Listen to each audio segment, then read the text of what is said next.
All right, Stephen's going to open us up in invocation. Y'all please join us. Heavenly Father, just want to come to you tonight to just talk about the fact that we're here to conduct the business of our town, our community. I do want to take a few moments just to say that I know that there are folks and people in our community that are hurting. They've had some tragedy in their life, and I'd just like you to put your arms around them and help them through this difficult time. As we move to conduct the business of the town tonight, please watch over us. Give us the wisdom to do your will and make sure that we deliver on the promises to the community. Amen. I pledge allegiance to the flag of the United States of America and to the republic for which it stands, one nation, under God, indivisible, with liberty and justice for all. Thank you, Stephen. All right, I don't think we have any public comments. All righty, so we have a consent agenda with the ARPA fourth quarter documents. Anybody have any questions on that for Jamie or Alex? No, sir. All right, can I get a motion to approve the consent agenda then? I make a motion to approve the consent agenda as written. All right, motion by Mr. Ayers, seconded by I'll second. Ms. Grooms. All in favor? Aye. Ayes have it. All righty. All right, reports. I don't have anything, so I'll start down there with Graham. You got anything for us? Nothing, Mayor. And then Heather? Nothing. All right, Stephen? The only thing that I have is just kind of a quick update with WUMA. I mean, obviously the hot topic there continues to be the sewer issue that's kind of going on. We can, for those that don't know, WUMA has kind of been the centralized point out of the actual Union County Commissioners meeting where lots of discussions actually happen. Usually there's commissioners there and or the county manager there. So I'll say the first few have been difficult, but I do think that they have been becoming more productive and the communication being more just, instead of just saying, people's, the negative piece of it, people have been trying to put together goals and work through kind of some differences. So I appreciate everybody continuing to work there with WUMA. And that's really it. All right, thank you for your work on that, Stephen. All right, David? North Carolina League of Municipalities, I was appointed to be on the Legislative Affairs Committee, and that role starts up in August, so it'll be going to take our points of view to the state council when we do our legislative goals. All right, well, congratulations. Appreciate you doing that. All righty. Town Manager, Alex, got anything for us tonight? Yes, sir. Thank you, Mayor. I've got a couple notes, and then we've got a police update, a parks update, and then a finance update, all which will be very brief. I'd like to recognize Eunice and her team for their work, several recent events, including the one last Friday. Even though it rained out, I know there was a lot of time, and it was really well planned out and thought out. So thank you to them. Also, I want to recognize Mr. Shong, Max, our planning director, for earning his AICP certification. That's a big deal. He's been studying for over a year. It's something we talked about when Max first joined us the second time. So way to go, Max. It's a big deal. And what is that for? So American Institute of Certified Planners is a professional planning certification. Okay. Good job. But I heard it's a big deal. Okay. It is. The test is tough. It's Mac and I talked about they ask you about case law, but they make you know all the dates, which they don't typically do in law school. It's pretty intense. Wow. So, way to go, Max. Good deal. And then finally, we've got, again, an update from Chief Franks, Ms. McSwain, and Ms. Provoznak. So, Chief, can you? All right, who's on first?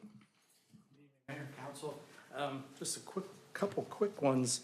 Another kudos to the park. The parks, the police, and Sunny Day Markets have partnered for this Saturday. We're doing a school supply drive and a artesian market. Sunny Day Market's coming in I think with 40 different vendors. Anyone who brings in school supplies will get tickets or a wristband. We're gonna have a dunk tank, some bouncers, balloon face painting, inflatables, and crafts and some games for kids that come in. So hopefully, this gets us ready with our head start on our school supplies for when we do the back to school at Privet in August. So if you're around, it's 10 to 3 on Saturday. If you have time, stop out and see what it's all about. And then secondly, if you saw in the news Thursday, Matthews Police Department had a bank robbery. I just want to say K-9 Lilly and Detective Smith were one of the units that tracked 2 of the bad guys down and recovered some of the stolen property. So we just want to give Lilly some credit where credit was due. How about National Night Out? Are we doing anything We are there? planning that for the first Tuesday in August. We're working on it, and once this is done, we'll start pushing out some more information on it. But the planning's going on. Good. I've meant to ask you 1,000 times.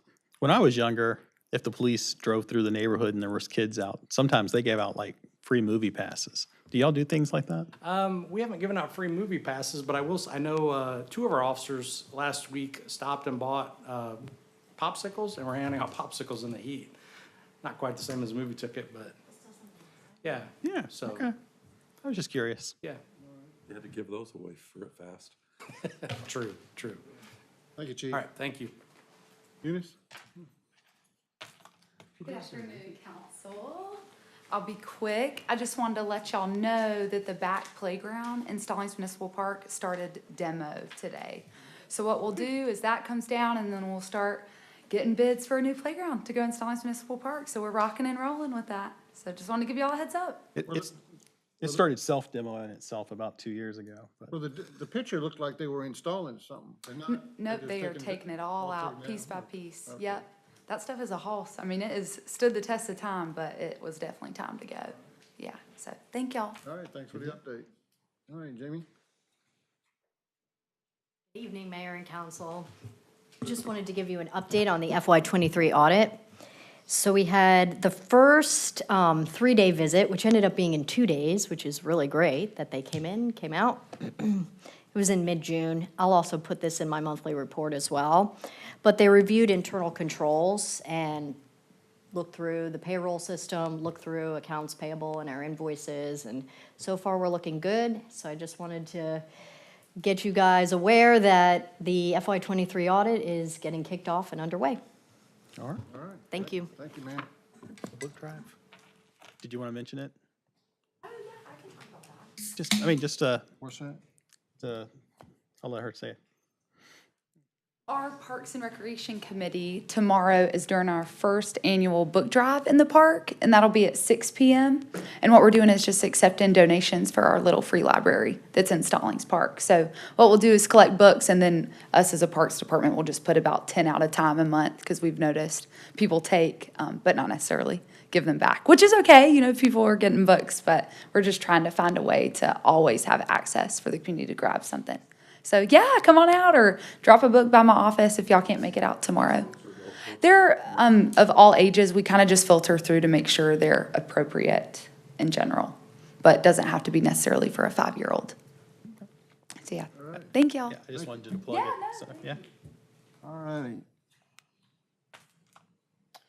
Agenda approval. We want a closed session added, Melanie? Yes, sir, under 143-318-11A3, attorney-client privilege. All right. We'll make that 8A.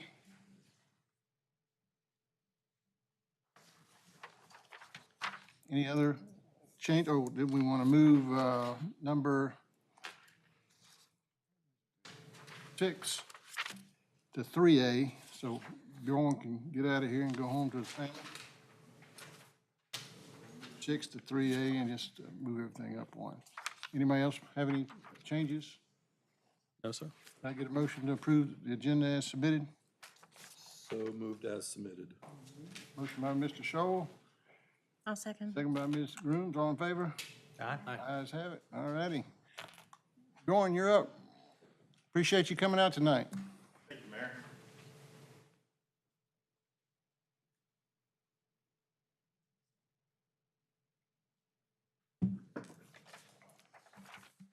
So Bjorn Hansen with the Planning Department for Union County, and here to present a unique opportunity for transportation planning in this part of the county. How do I make this full size?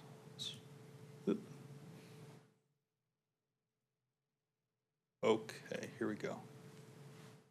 So it's about Idlewild Road, which has a lot of phases to it, a lot of congestion across counties, different status of the segments. And so I'm going to give some perspective and then talk about the requested action of you tonight. So perspective on getting a project funded. First you identify it, then you try and get it submitted as a candidate project, either through the division or through CARTPO, who represents us to the NCDOT. They can't submit all the projects that they get, so they have to whittle it down based on their own internal priorities, and then they submit it for prioritization through the state process. Some projects make it in, and as you're painfully aware, just like we are, just because you get in the STIP doesn't mean you get built the next day. You chug through that process, and you make it into the developmental phase, you get to the funded phase, and then you actually get built. So it's really an accomplishment to even be considered as a candidate project, and even more to make it into the STIP. So looking at how this applies to Idlewild Road, you have the section up here in Mecklenburg County, just in the past year, going out to 45, that was funded as part of a swap with projects in Matthews. And so this section is funded, and by funded, it means it's still 3 years out for even right-of-way. I believe that's a true statement, that's for right-of-way. The next section, it's my understanding that the town has had some concerns about the design for widening that, and that was a follow-on phase of that project in the STIP. It's not funded, but it was recently withdrawn from consideration by the town because you didn't like the design. If that's anything incorrect about that, please clarify that. Then you have the section south of Stevens Mill, which is not in the STIP. You'll see, well, that's why it goes from STIP to STI, which the S, the T, and the I are not the same. So we'll just leave it at that. So it has this project number, and it's a candidate to be considered to get into the STIP. And as of right now, if nothing happens, it will continue to be a candidate to be considered in the STIP process, to be submitted by CARTPO. And they're currently in a public comment period that goes for about another week and a half. And we're looking at taking this segment of road as a candidate project and redescribing it as the intersections down here near Hemby Bridge. And the reason why is because, say this project gets funded and you end up with a multi-lane road, that doesn't make a whole lot of sense if you don't have a project here anymore. So you're just running it into congestion. So you have a widened section, potentially a widened section, and a not widened section. So we thought that this was an opportunity to take this candidate project slot, redescribe it down here, because we're currently most of the way through our critical intersection process. This is the third round that we're in. Some of you have heard presentations on it recently. These two intersections down here are scoring extremely well. And so to make it into our list of 15 is an accomplishment, and we have good success at moving them forward. But this is a really expensive project, and I'll get into the whys. It's really expensive. And so we do not advocate for that to be a locally administered project where we go to CARTPO and get the money. You have had your own project that you've worked on for years and had the costs go up. This would be the same way. And Hemby Bridge has virtually no budget. Indian Trail's only a portion of it, so we can't expect them to cover all of that intersection. So we're looking at this as a candidate project through the STIP where we don't have to come up with any match. So that's what we thought up as an opportunity. So again, CARTPO has a public comment period that's open through July 22nd. They have 47 highway slots, but many of these slots are spoken for. If you're already being considered in the SIP, like this phase, it would be reconsidered. We have the ability to modify it and have it keep its slot. I'll put this in perspective. Almost 10 years ago, Idlewild Road was in the long-range plan for CARTPO, meaning it was fiscally constrained to have the whole road widened from 45 out to roughly the Monroe Expressway to Hemby Bridge by 2040. No, yeah, 2040. It's not there anymore. The buying power of the DOT is decreasing every cycle. So this project is becoming less and less likely to get a wholesale widening out to Hemby Bridge. So we're looking at some small-scale improvements, some targeted intersection improvements, instead of just saying, we want the whole corridor widened. It's very hard to get corridors widened.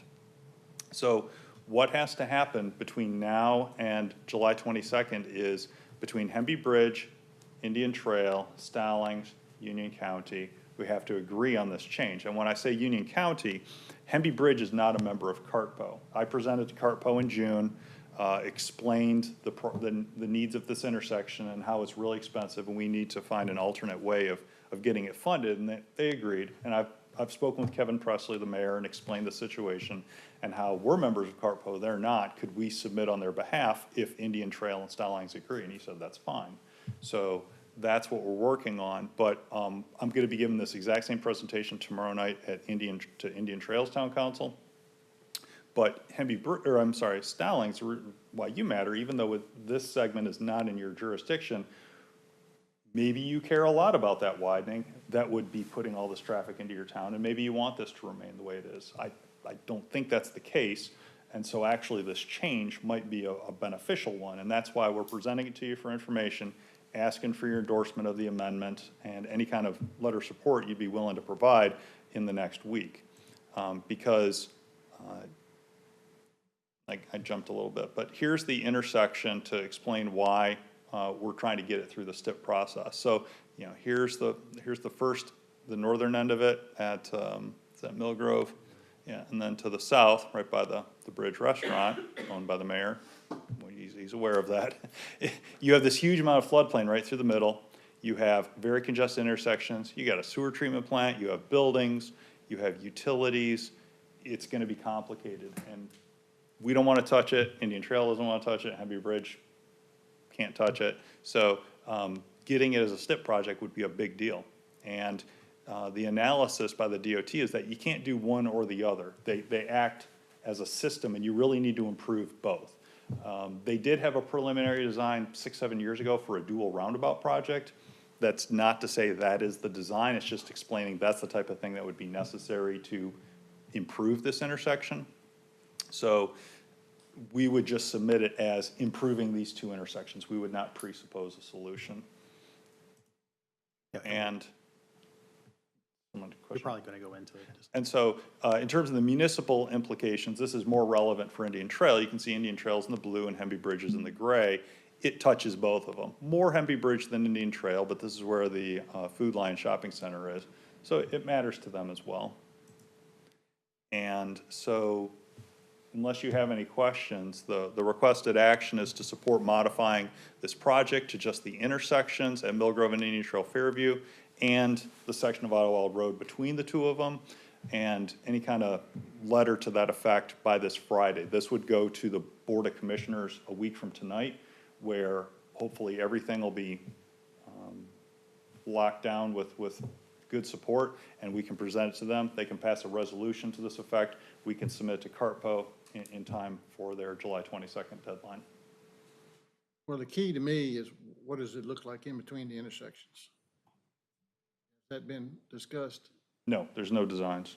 I mean, there was 2 roundabouts that was designed that were designed in 2016, but that doesn't mean that's what it would be. Because we're all for widening our section, we just didn't like the design. Sure. So I don't know how we put that into words to support something like this. Well, your phase is your own, you know, your section up here, the red section, that's completely between Stallings and Stallings. I mean, it's your design on how you want it to be. If you wanted to do something similar to us, that's within your rights to do so. As it stands right now, it's going away, so. Kind of not our just choice. It's either their way or no way. We didn't have too many options there. But going forward, our section would be a federal project as well? All I'm referring to is down here. This doesn't have anything to do with the red section. This action only applies to the blue section, south of Stevens Mill Road. This blue project, H192047, this candidate project, would get re-scoped to just be these 2 intersections down here. but as you said, you know, they're not gonna fund one section, leave the other two-lane, and then, That's what I'm saying. That's why this blue section is kind of hanging out there, wasting a slot, because it doesn't make a lot of sense on its own. And so we're proposing to use it for these two intersections, because there's a lot better chance that it will get funded, because it's very targeted. And secondly, because it's not going to, if it were to get built, it would not pump all this traffic into a road, into a section of road that's not able to handle it. What is, I mean, what's the goal? I mean, is it to widen it or, because, I mean, what's the intent here? The intent is to improve these two intersections and the section of road between them. Traffic to go faster. oh, okay, so That's the new scope. That's the scope. okay. That would be the project, is these two intersections. What's the ultimate Union County goal? What are we looking at? You guys in your planning departments and transportation folks, what are you thinking 20, 30 years from now? What will that area, should it look? In terms of transportation? I mean, there, we all collectively have a comprehensive transportation plan that's adopted by the state DOT and by CARTPO. I would suspect this is a boulevard section. Max, do you think, and Kevin, do you think it's a true statement? This is a boulevard section going up to 485? I know the TIA requires a 4-lane for So- Stinson Farms. Is gonna have So to probably. Yeah, so we are in agreement about the long-range needs of the area. What this is about is incremental improvements to achieve that ultimately. I guess I've been out there quite a bit. I guess, is traffic backing up in a really bad? Significantly. Oh, it is? Okay, I guess I'm, The crashes are extremely high, the volumes are extremely high. It is just very inefficient. really? And because there's so many things that make it hard there, we haven't had the will to, you know, to break it in order to fix it, which is what would be done. There would be a lot of disturbance in that area.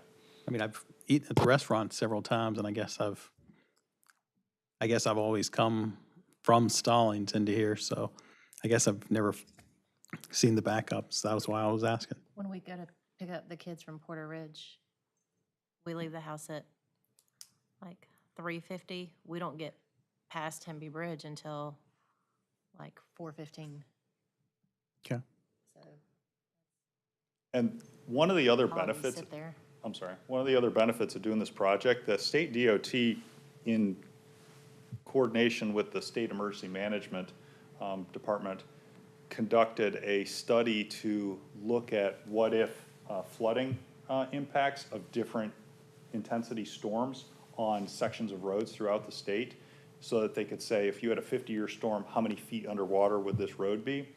And this is one of those roads that, with not that significant a storm, it floods. So this is an opportunity to expand the road network and expand the stormwater capacity to keep it from being a choke point for dealing with storm events, which are more and more common. Well, it sounds like you just want our endorsement. Yes. So, and I certainly don't want to stop money coming into Union County to benefit Stallings residents sooner or later, because Stallings residents use that road a lot. So, so you need a resolution from us? Not necessarily a resolution, just an action this eevening, and that, which would direct staff to create a letter of support for this change. All right, what's the thoughts on the council? I'm in support of it. As long as y'all don't tear down the restaurant. I can't commit to that, but it won't be our project either. Well, he wouldn't mind selling the land and moving it, you know, a couple of yards down the road, so, Oh, yeah, favor. yeah. Yep. All right. All right, somebody make a motion to, let's see, to support the Ottawa Road widening candidate project? Is that a good, Redescription, yeah, the rescoping of the candidate project. okay. Can somebody make a motion on that? Yeah. I'll make a motion to have the town staff write a letter of support for the Idlewild Road widening candidate project description amendment. All right, motion by Mr. Ayers, I'll second. second by Ms. Grooms, all in favor? Aye. Ayes have it, all righty, Thank you. Thank Thank you, you for your Bjorn. flexibility. all righty. All right, next up is our text amendment 23.05.02. We had a public hearing. I'll reopen it and turn it over to Ruben. Ruben's not here. You filling in for Ruben? Yeah, I'm filling in for Ruben today. So I'll give you a little bit of history. Originally, I directed Ruben to write the text amendment based on some complaints from the residents and some issues we were having with auto repair as a home occupation. So that's why I decided to take it over today. Where is it? Okay, so originally you heard that we were requesting TX 230502 to add text to Article 10.1-21, stating that automobile repair shops, body shops, and garages not allowed as a home occupation.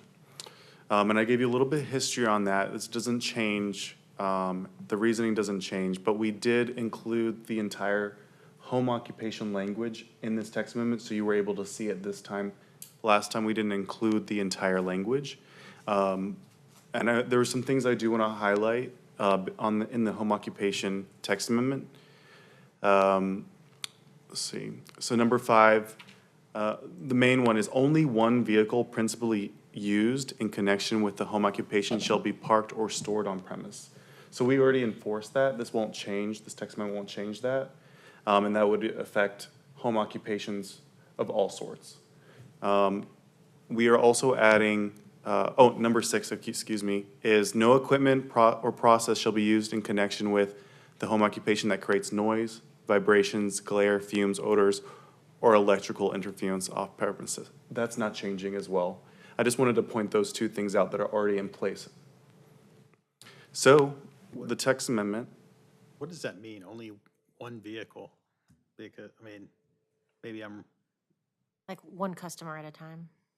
it would be any vehicle that was related to the home occupation. I'm confused. I mean, like, I have 3 vehicles because I have 3 drivers, so, in my home, so I don't have, I mean, so I have more than one. What is, so it doesn't sound like that would apply here. Do you have a home occupation? Oh, okay, so it's home occupation. Okay, Yes. I got you. I got you. Okay, yeah, sorry. I thought you had, do you run a business out of your house? No. Oh, okay. This will be someone running a business Not out a of their legal one, house. anyway. Yeah, this is a public Chief didn't hearing, even look up. so this will be on record. So we are adding, we're requesting to add C. So without limiting the generality of the foregoing, so kind of like lawyer speak, automobile repair shops, body shops, and garages shall not be allowed as home occupations unless conditional zoning approval from town council is granted. All right, and the reason we changed this from last time is council wanted additional flexibility on auto repair as home occupation, so we added the conditional zoning process to add flexibility to allow that. And that's the text amendment. All right. Very good. Thank you, Max. Any questions for Max or Melanie or Alex? Any comments? All right, what's the pleasure of the council then? Questions? So I missed the June meeting, so Okay. some of this may already have been discussed, but Stephen, Brad also had questions about folks who don't live in a neighborhood, who have a residential home, who already do this kind of work. Is there any way, any way for them to continue their occupation? It appears that they would have to go through conditional zoning.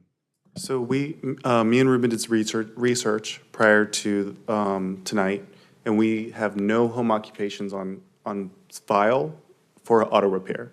So anybody that's doing auto repair as a home occupation is doing it illegally at this time. So they would not be grandfathered in, and if they were found to be doing auto repair, they would be in violation of the ordinance, and they would be requested to do a conditional zoning, or they'd be getting a fine. How are we defining home occupation? So I don't have the definition, I can look it up, but essentially it's anybody running a business out of their home, their place of residence where their primary residence is.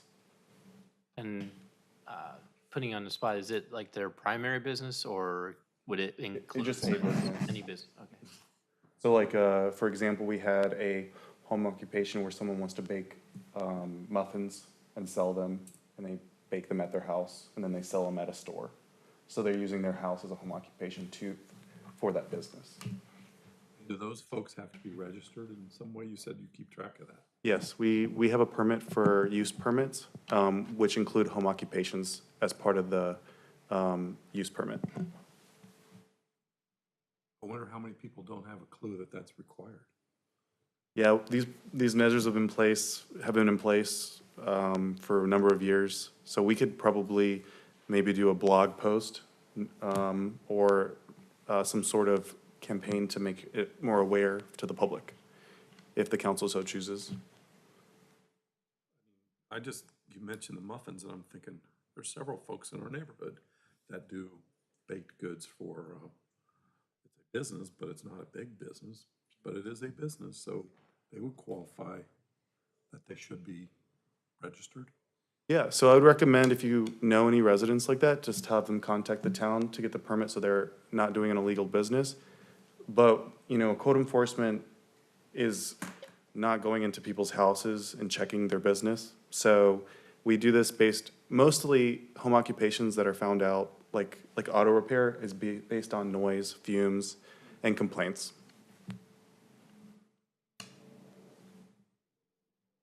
All right, any other questions, comments?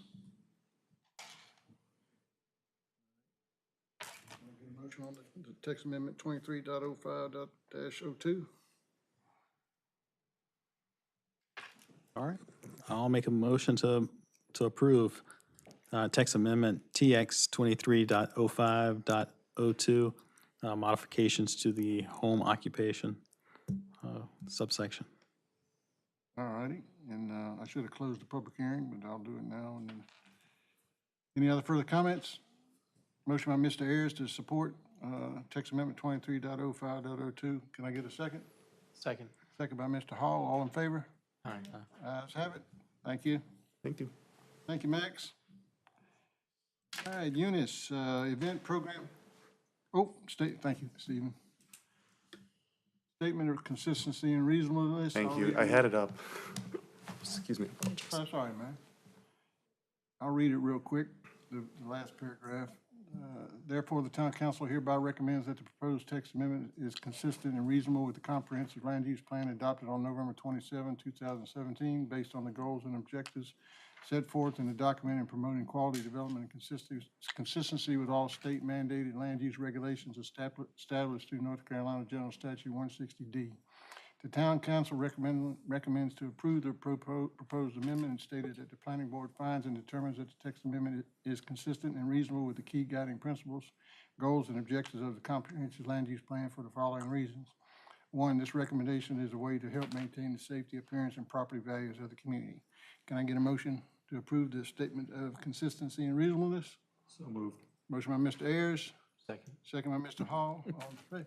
Aye. That would be David. Oh, Mr. Shoal, yeah.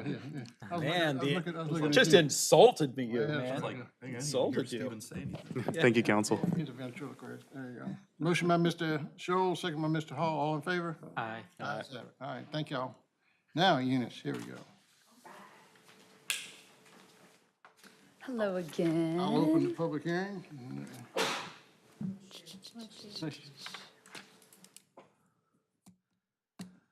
All right.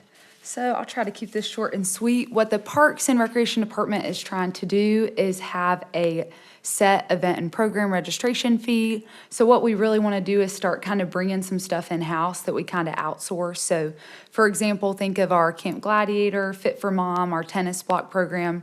Right now, we don't really have a fee that we charge residents. We work through someone else that charges the residents a fee, and we either get a percentage of that or we have some sort of joint deal that we work out with them. So this would allow us to offer tennis programs in-house, us finding our own instructor, us charging a resident rate and also a non-resident rate. So that's why I wanted to put this in a range, because what we would do is obviously charge a way smaller rate for a resident than we would do a non-resident. As well as we're seeing a lot of our programs really pique interest for people that live outside of Stallings, and we're trying to counter that with a way to serve back to the local community. With, we don't want to say no to people that are coming out of town, but if we can charge them for something that we're offering, why would we not be doing that, is how I see it, when we could give back to people in our community and let them still have it for free. So this fee is kind of tailored for those situations. We reached out to Waxhaw, Indian Trail too, because in the future, think of if we offered a pottery class or we wanted to do tie-dye shirts. We don't want to make all the money in the world, but we just really kind of want to break even instead of using all of our resources to these little things when we could just, zeroing it out, if that makes sense. So that's kind of the big gist of these things. So if you have any questions about this fee, I would be more than happy to answer them. Well, just for the council's information, this has come up before years ago, but do we ever charge residents? They pay taxes. Do we ever charge them? So right now, they do these programs free. Yes, sir. Right. So, I'm all for charging non-residents, but, the vote is, or the decision is whether we're going to charge, current residents. It's a nominal fee, maybe it's $5, and it Right. covers the supplies or arts or stuff like that. Right. But there again, they're paying taxes, so that's I can go either way on that, to tell you the truth. I just want to bring it up that it has been discussed, years ago. And then, okay. What are some of the examples of what would be an $35 range? The $35 range, that would be something on think of a Middle School Madness times 10, where they're getting dropped off, they're getting dinner, they're getting a free t-shirt, they're getting a goodie bag with a water bottle in it. So it's not going to be anything crazy. They're getting something back from this. So that's kind of what we're pushing at. Instead of, it's not like we're trying to make money off of these people. It's just really to give them back something, and it's way cheaper than what you would do if you send them to Carowinds or send them to a different event through a school that they would have to pay for. I'm not a big fan of this proposal yet, but because most of the fees I'm thinking of involve children. Right. Who, I don't think we want to discourage any children from coming to our park, our facilities and events. I don't want to discourage them, and this may discourage some, especially at the $35 range, that Right. they just can't afford it. Or they got 2 or 3 or 4 kids in the family, and multiply that 35 times whatever, and that's an expense for a lot of families. Right. So I'm hesitant to go with this. I like the idea of the out-of-residence, non-residents putting a substantial more. Maybe if we cap the kids at $5, whatever kid event would be a nominal fee, that would. Yeah, the range is kind of just set so we can determine based on what service it is. For example, think of a pottery class. If you were to go somewhere else and do that in-house, it's probably going to be $100 for a kid. But if we were to do it and then say we could charge the $10 for a Stallings resident, that's more what my vision is for this. Being able to offer those maybe higher end programs that you would have to pay way more somewhere else. You still might have to pay, but it's nowhere close what you would pay somewhere else. If I'm in that makes favor of it sense. because my kid, I had a neighbor who was nice enough to take my kids all the time to Indian Trail, and they would do cooking classes and cookie decorate. They did crafts all the time, and it was always $5 here, $5 there. Every once in a while it'd be $10, but it was, they were there for 3 hours, and it was worth it. They had a great time. Cheaper than babysitting. Yeah.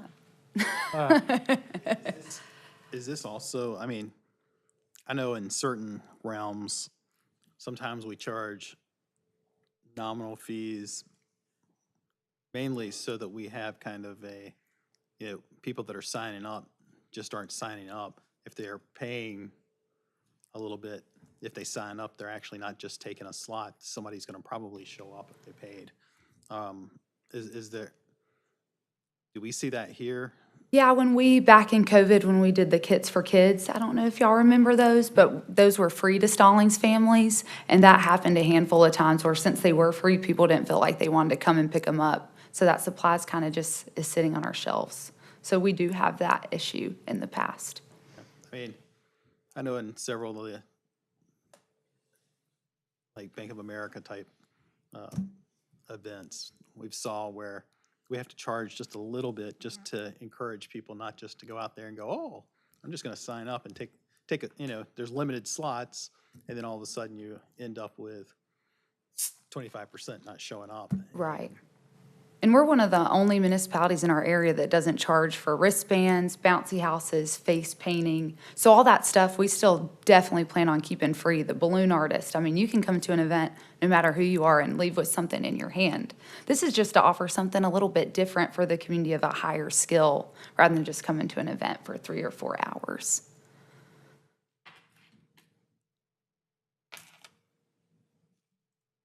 Any more questions? More questions? Yeah. So I'll just say I actually share David's, I like the idea. I guess it's just not seeing what the fee structure would be, not seeing the breakout. Right. Gives me a little bit of concern, because to that point, like, I don't want to charge $35, Right. something where it's kid-related, but if it's like tennis, yeah, I could definitely see us charging, because, I mean, you're going to spend $100+ per hour for a tennis lesson. Right. So I don't want to I don't want to get too involved in your job. Right. It's just, We just wanted to start somewhere. This was kind of our range after researching with other municipalities, what they're charging. Because I didn't want to come here, because some of them do charge $100, for these tennis programs and stuff like that. But like I said, this is the first time we've ever charged. So this is kind of us throwing out there, seeing how it goes, and then maybe moving forward with a really structured plan. Yes.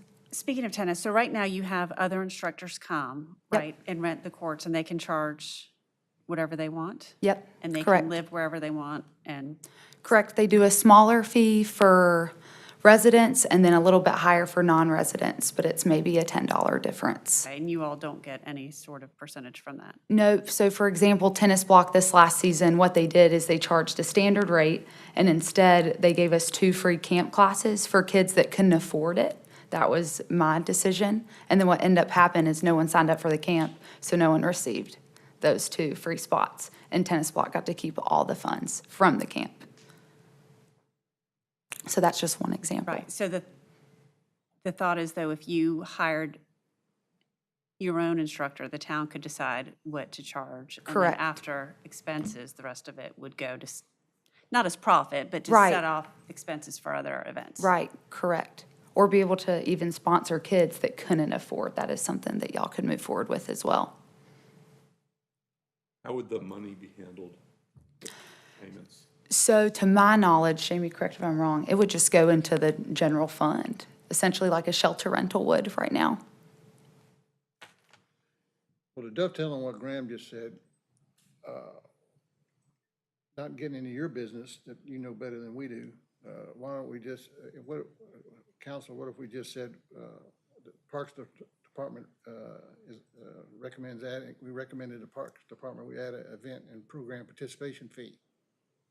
They determine, based on what kind of program it is, what makes sense, brings it to Alex, and they make an operational decision, which is what I like to do. Let them decide and then leave it at that. Concur. That works for me, yeah, Absolutely. Like it. perfect. Well, I'll say I've enjoyed our tennis. My wife and I did sign up for this trial run, though. However, like 3 classes were canceled from ours, and then we've had 2 different sets of teachers. And so I do understand where, I mean, that would give us some consistency and be able to monitor that, so. Yeah. All right. Yep. Well, if y'all are ready, what's the pleasure of the council?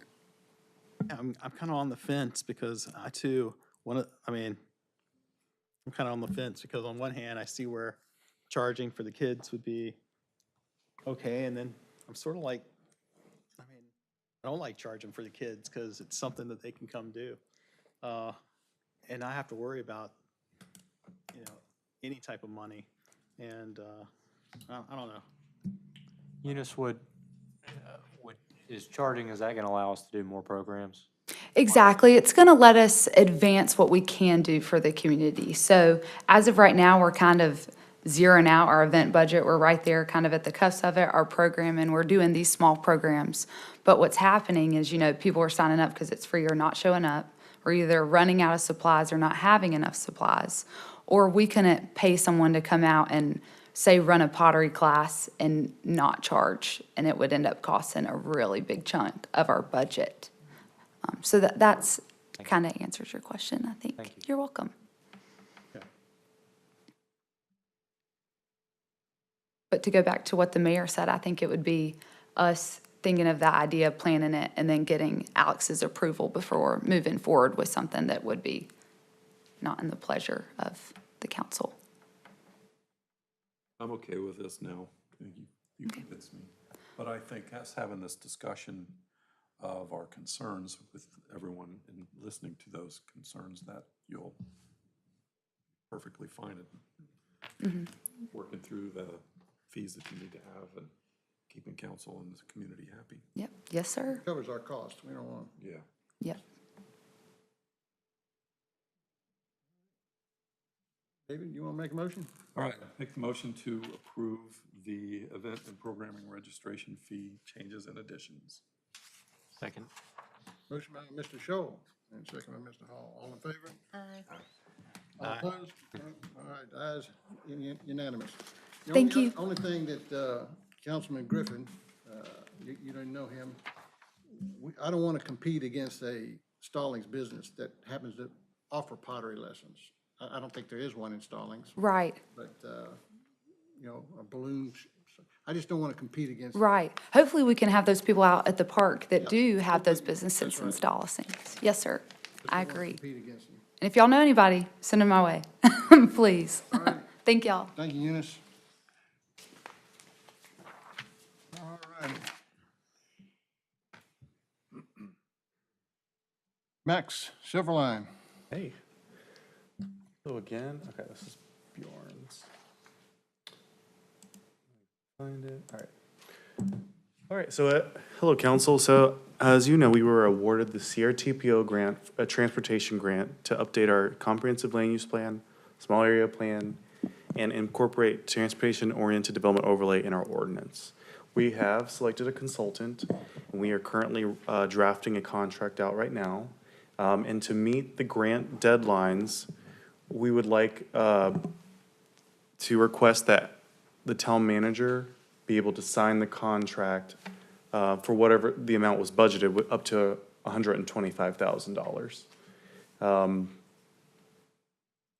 I mean, that's pretty much it. There's a lot of history here, but I've gone over it for the last few months. If you have any specific questions, I'd love to answer them for you. What's the timeline of, The grant, so we have been awarded the grant to complete within a year. So it would be July 1st, we'd have to have the final draft of the plan completed to be reimbursed, all of the rest of the amount. And we want to start on the process as soon as possible so we can meet that deadline. So if we don't have the approval, it would just push us back a month. oh, so the deadline is June 30 of 24? Yeah, just to have all those plans completed, done, and at your, presented to you for adoption by around that time. Okay.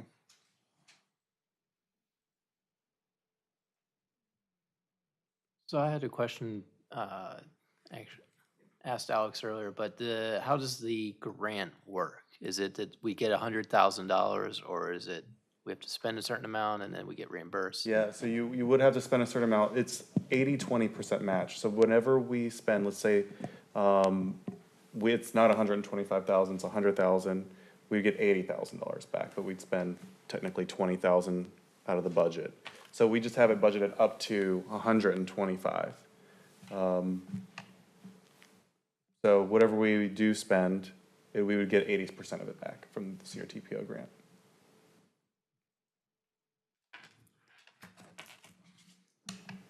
Well, certainly a long-term project, everybody knows that. You know, got to start somewhere. You know, I assume this is a good effort to show the folks that are making decisions if they want to come to Union County. Yeah, I believe so. We just want to make sure that we give enough, we would, if let's say we're waiting to the next council meeting to approve the contract, we're a month behind schedule. And I want to give as much time to help research and put as much thought into the project as possible. So that's why I'm bringing this forward today. Well, I know we've talked about this, council, but what's Union County's participation going to be on, you know, right now it's falling on deaf ears, but we've talked about having Melissa Merrill come in and talk to the councils. So I'm going to invite her to one of our next meetings, or if it's not a meeting, or if we just invite her to town hall to talk about things like this, that, you know, they need to have some skin in the game, and it's a big deal. Yeah, definitely would like to meet and have whoever we select as a consultant. Right now it's Bolton and Mink, and meet with all the stakeholders. All righty, so what do you need from us? You selected the consultant, is this just FYI? Yes, so we're still finalizing the contract with Bolton and Mink, so we're requesting for town council to give the authority of the town manager the ability to approve the contract contingent on the town attorney's approval of up to $125,000. All right, yeah, it's the last paragraph. Yeah. Any other questions? Can I get somebody to make a motion, please? I move that we approve allowing the town manager the ability to approve a contract contingent upon town attorney's approval up to $125,000 for the Silver Line project. Thank you. Do we need to mention Bolton and Mink in that?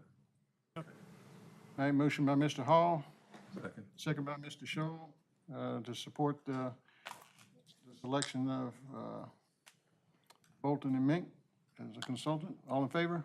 Aye. Ayes have it. All right, thank you, Max. Okay. Thank you. I'll let, for y'all that don't know, I'll let Linda Paxton, I'll keep her abreast of what's going on. She was a key, started this process a long time ago. So I know she'll be happy. All right, Aaron, Annexation 57. Yes, sir. Well, there you are. So what we have next, this is the second step in an annexation process per the state statutes.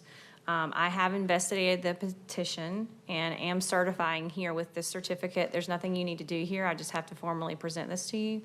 That this is a voluntary annexation petition on parcel 083240001 at Lawyers Road, and it is signed by all the owners. There is just one owner. But I have verified that it is the owner that is signing this petition. The next step in this process is for you guys to pass a resolution. Very sophisticated language there that we have to use, fixing the date of the public hearing.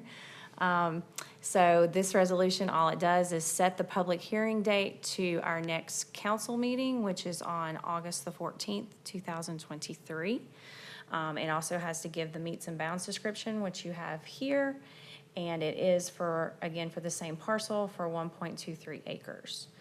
I can show you here the parcel report from the county, kind of give your bearings a little bit more where it is there on Lawyers Road. And where? Like, yeah, that doesn't help me very Here we go. much. Here's Lawyers Road, and here's Across Stevens from Mill. Harris Teeter. So it's just this little triangle donut hole right here. Oh, really? Okay. Hey, and so it's a donut hole at the moment. Yes. On a triangle. Donut triangle, yeah. It's a new type of donut. There you go. So this next step is just you guys approving a resolution that sets the public hearing date to August the 14th, which is our next town council meeting. All right, can I get a motion to approve the resolution fixing the date of the public hearing, question of annexation, So moved. and for August 14th? All right, motion by Mr. Shaw, I'll second. second by Ms. Grooms. All in favor? Aye. Ayes have it. Thank you. Thank you. All righty, closed session pursuant to 143-318-11A.3. Does anybody, any staff need to stay in here, Melanie? Okay. So if y'all could Have a good evening. have a good evening. Bye. Take it easy. All right, can I get a motion?